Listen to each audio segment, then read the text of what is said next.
welcome to My Computer Career. In studio today, we have James Stanger. He's from CompTIA, and his title is Chief Technology Evangelist. James, welcome. Hey, thanks, man. Good to be here.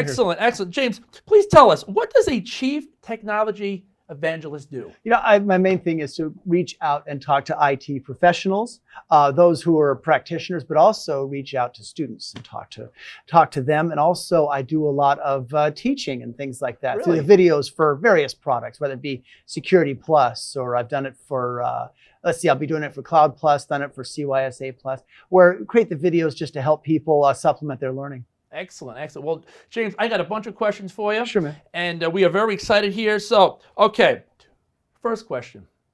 Who is CompTIA, and is it pronounced CompTIA or CompTIA? There's always confusion about that. There is. That's a good one. It's CompTIA. So thanks for asking that. I was right, by the way, guys. Yeah, yeah. There's always that CompTIA. I call it the CompTIA factor, but it's CompTIA. And we are a trade industry association. That's what the TIA is part of. And the whole idea is we represent the industry. And that that could be tech companies, but it could also be companies that aren't, technical. Right. I mean, every company these days is technical, kind of has to be to stay in business. Right. But the idea is that we represent the IT professional, and we represent companies who are saying, look, this is what technology means today. And this is what we need in technology workers, et cetera. So we do a lot of research, for example. We do a lot of training, upskilling of people. We do advocacy, or at least a lot of work in our membership, because we have a lot of corporations. Some of these are very large corporations. Some of these are very small corporations, just the 20-person MSP down the road. They're going to be a CompTIA member. Excellent. Speaking of businesses, so what are some of the pain points found in today's businesses? So what do businesses want? Where is it hurting, and how can CompTIA help?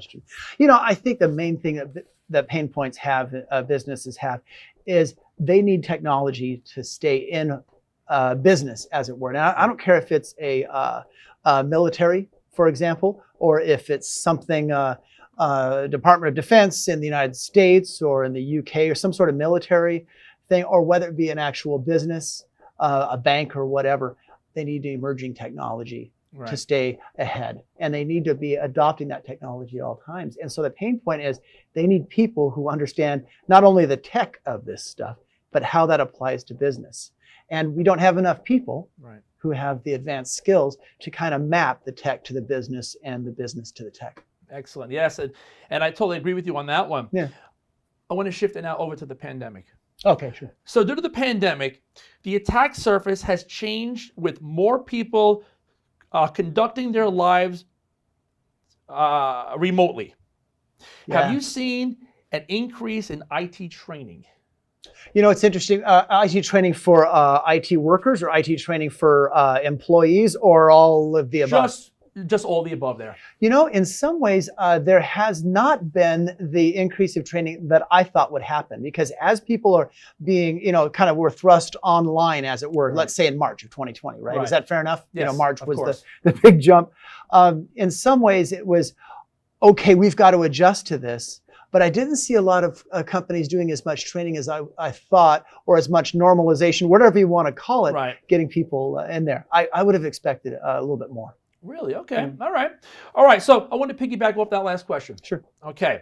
Now, does CompTIA have future plans to introduce new certifications with the focus on information security management or secured software development? As far as software development, we're not quite looking into there, but the security management side of things is kind of an interesting look for us. We take a look at a lot of different areas, both in programming, in management, in data, for example, or you can call it data or business intelligence, whatever you want to call that. 10 years ago, 5 years ago, we call that big data. So we look all the time at various pain points out there, and management is certainly one of those that we've looked at. Yeah, because data, that's a giant asset now. So, oh my gosh, yeah. So, there's just a huge focus on that. And we're automating so many things. When people talk about automation or artificial intelligence or whatever, and data, it all kind of congeals into one thing, doesn't it, in terms of business intelligence? It does. I want to focus for a second on the A+ certification. Yeah, sure. A plus is by far, out of all the certifications that I've tested for, probably one of my favorite ones. It's a cool one. It is fun, it is hands-on, and it touches in so many different areas of IT, and it gets a beginner to think, what avenue of IT do I really want to focus on, right? Yeah. So, in regards to the A plus certification, do you feel that certification provides the necessary knowledge and skill set for a beginner IT professional? You know, it can. What's interesting about A plus is that it's generally designed around the job role of what you would call, say, tech support or help desk, service desk. If you want to map it to that, another way, so there's that job role or set of job roles. Another way to look at it is it kind of teaches the endpoint. If you know what I mean by endpoint, you know, what are something that has a MAC address, something that has an IP address, it teaches that kind of side of it. You could argue that A plus, because it goes so deep, can be a bit of a problem in terms of people starting out. It could be that first step that's like 20 feet tall. You know, it's like, you know, how do you get up that first step? That's why we did ITF plus. For people, it kind of sets their horizon of expectations, ITF plus can, meaning it talks about things from programming development to data, search, also how PCs work. So if people are just starting out like, I don't know, man, if I can get into this, A plus could really blow their circuit breakers, as it were. ITF plus might be a good way to start out. That's a good way to start. So what tips do you have for someone who's just getting started? Now, outside of certifications, what tips can be beneficial for a beginner who wants to dive into IT? You know, I think one of the first things is a couple of things. Don't be afraid to get as hands-on as quickly as possible. Find an old PC or an old phone or old things and mess around with it. Break it and then fix it and break it again, if you know what I'm trying to say. Get a mentor. Get somebody who you trust, who wants to spend time with you to answer those questions. Because I find it's easy to get discouraged, you know, because you see all these things that you have to learn and you just get flooded. And I think getting a mentor, so hands-on, getting a mentor, those types of things. I remember some of the early mentors I got, I would literally kind of hang around the server room a little bit. The door would open and be like, oh, geez, Stanger's here again. And then I'd talk with them, you know. And I've always seen certifications as kind of that scalable mentor. You know, we publish those objectives for any, for A plus, for example, or Security plus. And that's not just James coming up with it or a few people like us.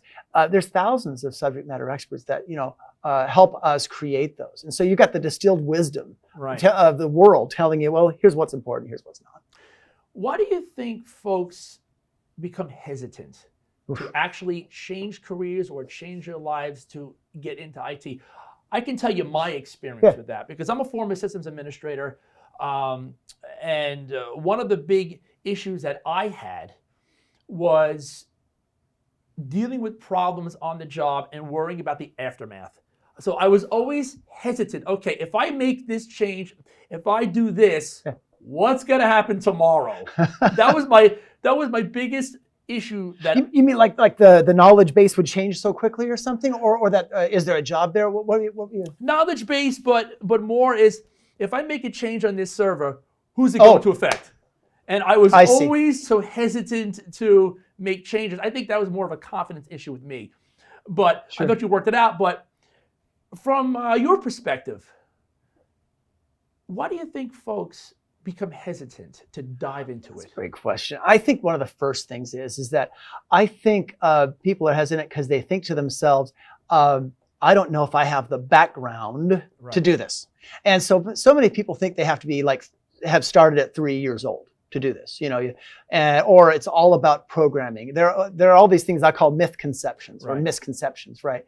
These myths around IT. And I think one of them is, do I have really what it takes? And do I have that history? And what's really cool is I see people who are warehouse workers, who are Uber drivers, who are people who are in of some sort of service industry. And they think to themselves, well, that's not technical stuff. Well, actually, we need people with backgrounds in various things like that. So I think some people don't think they have the background. I think other worries they have are, once I get in there, are things going to change so quickly? Can I keep learning this? Other people think, oh gosh, I don't have a background in math. Personally, my background was in English literature, believe it or not.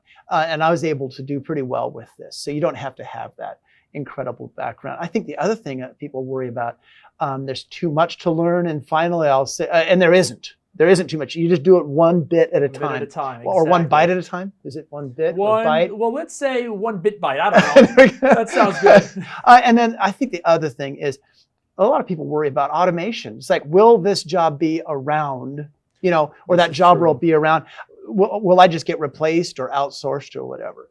And if you sit on your laurels too long, right? If you don't learn, if you stop learning, yeah, you could get replaced, not even by AI, but by a web script. Oh, sure. But I think if you keep learning and have that interest in just keeping learning little by little, you shouldn't have any problem. I agree with you in that, because when I was systems administrator, I'm up in New York, from 2000 to 2007. Back then, a lot of things were manual. Yeah, there was some, there were some processes that were automated.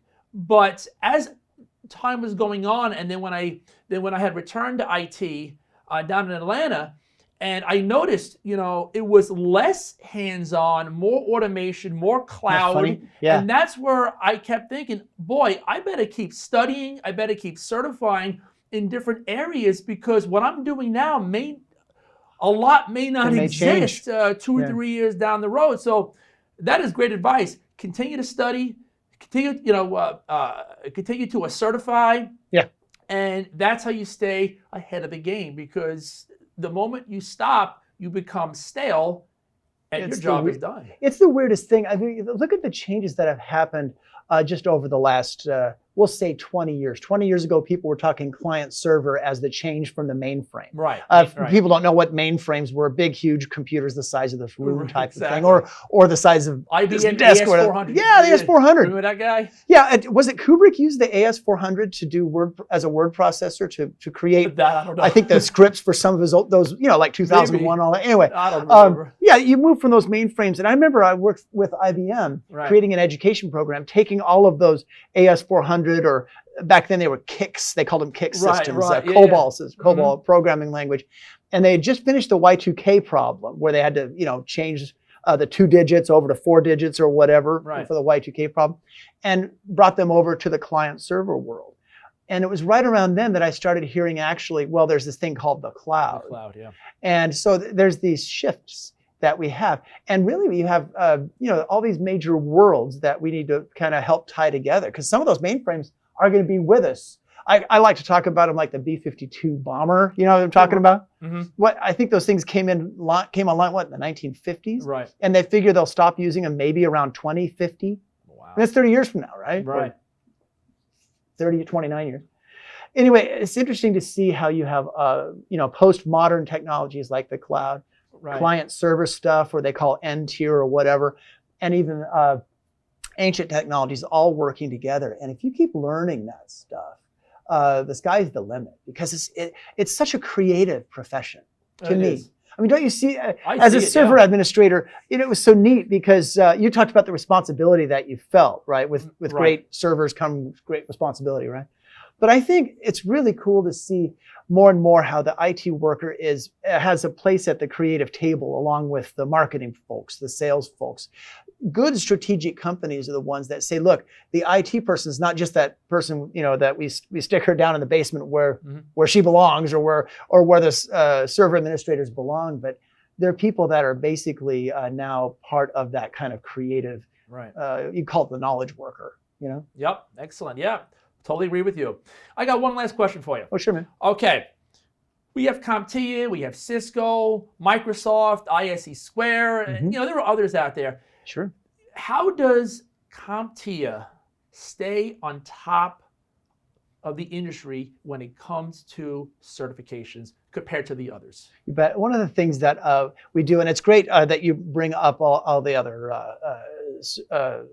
certification folks, SANS, GIAC. Trust me, I mean, they're great. Oh, they're all great. In fact, I'm chair of what they call the C3, where a lot of these certification entities, the security ones, are part. We talk to each other all the time, so it's great to talk to these guys, and all of us are interested in moving the needle. Right. One of the things I think we do really well at CompTIA is we have a tremendous process in talking to thousands of subject matter experts. We have a really good way. You can call it crowdsourcing if you want. Right. You can call it knowledge capturing if you want. But the idea is that we have such a base of people who are part of our community, that they're able to, that we can apply very good logical processes, repeatable processes, and distill that information. I think we just have a fantastic method that's really led the industry in getting that wisdom into those objectives and into those exams. Excellent, excellent. James, thank you very much for coming by.